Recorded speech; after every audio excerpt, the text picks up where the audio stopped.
Assalamualaikum warahmatullahi wabarakatuh.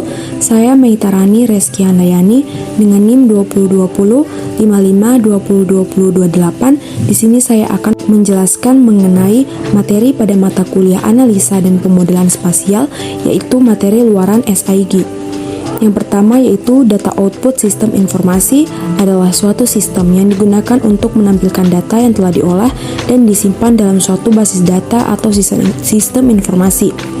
Sistem output informasi data ini dapat berupa laporan, grafik, tabel, diagram, atau presentasi lainnya yang dapat membantu pengambilan keputusan dan analisis data.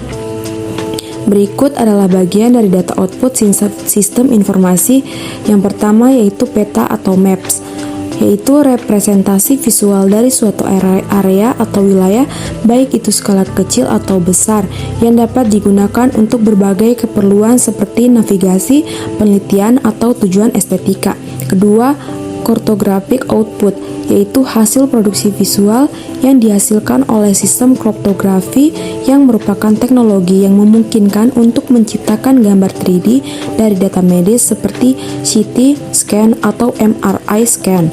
Yang ketiga, spasial multimedia, mengacu pada penggunaan teknologi multimedia untuk menghasilkan pengalaman visual dan audio yang interaktif dan realistis dalam konteks spasial, yaitu ruang 3 dimensi atau lingkungan virtual. Yang keempat, non-cartographic output, yaitu bentuk output dari sistem informasi geografis yang tidak berbentuk peta atau visualisasi spasial dalam bentuk grafis. Selanjutnya yaitu elemen dasar peta. Elemen dasar peta adalah komponen atau unsur-unsur utama yang harus ada dalam sebuah peta agar dapat membantu pengguna dalam memahami dan menginterpretasikan informasi spasial dengan baik. Berikut adalah beberapa elemen dasar pada peta. Yang pertama, titik referensi atau georeferencing, yaitu adalah proses penetapan koordinat geografis pada peta untuk menentukan posisi suatu objek atau fitur di permukaan bumi. Selanjutnya, skala pada peta menunjukkan hubungan antar jarak di peta dan jarak sesungguhnya di permukaan bumi. Selanjutnya, legenda pada peta berisi informasi tentang simbol dan warna yang digunakan pada peta serta arti dari simbol dan warna tersebut. Selanjutnya, sistem koordinat adalah cara untuk menetapkan koordinat geografis pada peta. Lalu, simbol dan warna pada peta digunakan untuk merepresentasikan objek dan fitur geografis pada peta. Selanjutnya, label adalah tulisan atau teks yang menunjukkan nama atau informasi lain tentang fitur atau objek geografis pada peta. Selanjutnya, North Arrow atau petunjuk utara menunjukkan arah utara pada peta sehingga pengguna dapat mengetahui arah lain pada peta dengan lebih mudah. Selanjutnya, mekanisme output delivery, yaitu serangkaian proses yang digunakan untuk menghasilkan dan mengirimkan output atau hasil dari sistem informasi geografis kepada pengguna.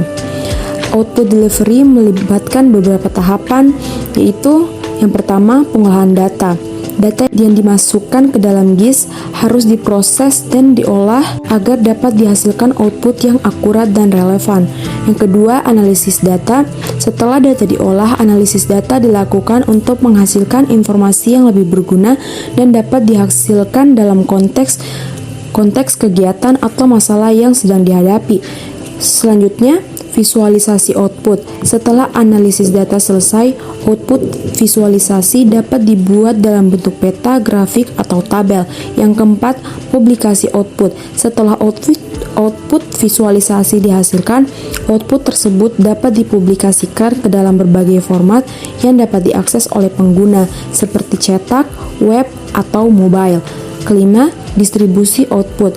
Setelah output dipublikasikan, pengguna dapat mengaksesnya melalui berbagai saluran distribusi seperti internet, jaringan internal, atau media penyimpanan.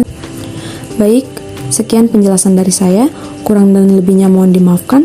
Wassalamualaikum warahmatullahi wabarakatuh.